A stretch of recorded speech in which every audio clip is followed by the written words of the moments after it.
My concern, and I get up because I want to talk about this bill, but I have tried really hard to avoid healthcare committees in my short time in the legislature, because I think it's to quote Senator Laurie, who said not too many days ago that healthcare is incredibly complicated, and the policy surrounding it is incredibly complex.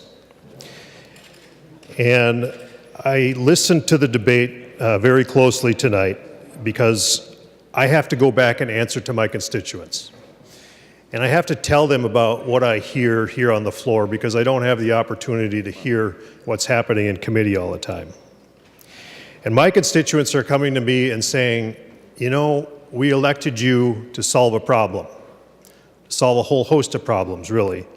But this is on people's minds every day. We are approaching, if we pass this bill signed into law, we're going to be approaching investing nearly $1 billion this session in putting a short-term Band-Aid on a healthcare system that's fundamentally broken. We are missing an opportunity. Senator Marty got up and talked about the Minnesota Health Plan, Senate File 219, which I support. And I think we are nearing that time where we have to have a serious discussion about what healthcare in Minnesota looks like as we go forward. None of us in here can control what happens at the federal level. We understand that. But I think we can have a firm grasp about what's happening here in Minnesota. And it's time to have a serious discussion. Senator Laurie tried to offer an option that would build us a bridge. It would have been a temporary fix. It would have built us a bridge to get from here to somewhere into the future where we can have a serious discussion about what actually needs to happen here in Minnesota in the healthcare system. And we voted it down on almost a partisan basis. A lot of respect for Senator Jensen and what he did here tonight. But we voted it down. So we don't have that in front of us. So we don't even have the opportunity to create a path to having a serious discussion about real solutions.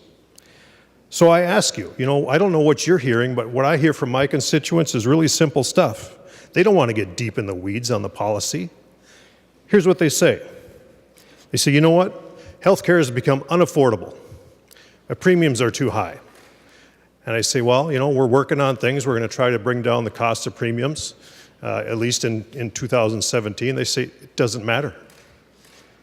What good does it do to reduce the premium if I can't afford the copay and the deductible? I still have that problem facing me. This bill doesn't fix that. It is still going to be unaffordable health care. They talk about lack of access, especially when I go out into more rural areas of the state. You've heard it talked about here tonight. Distance to travel to get to a provider.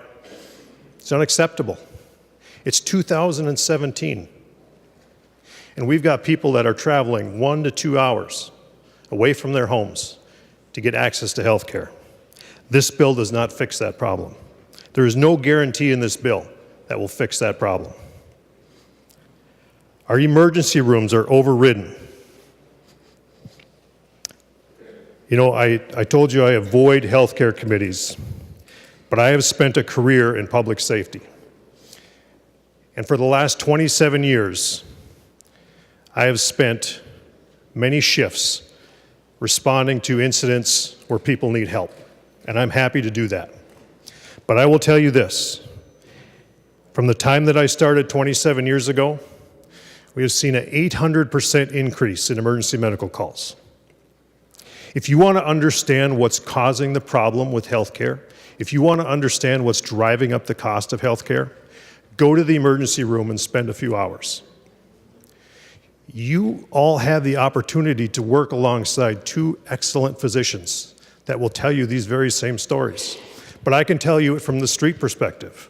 An 800% increase in 27 years. From 2,000 a year to 16,000. There is the problem. We have people using the emergency room to deal with dental problems, drug abuse, mental health problems. If you really seriously want to take a look at what's causing the problem, look there. Fix those problems, And then we can start to have real conversations about access and lowering the cost of health care. Members, I have to go back and I have to say, look, here's what we did. We put a Band-Aid on.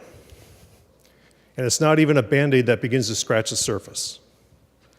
I would encourage us to not make health care a partisan issue anymore. We've got all kinds of things we can argue about on a partisan basis, but Minnesotans, they just want to get health care. They want access. They want to be able to go to their small-town clinic, small-town provider. They want to be able to go to the dentist. You got people on assistance that are waiting 18 to 24 months to see a dentist. You can't do that. It's 2017.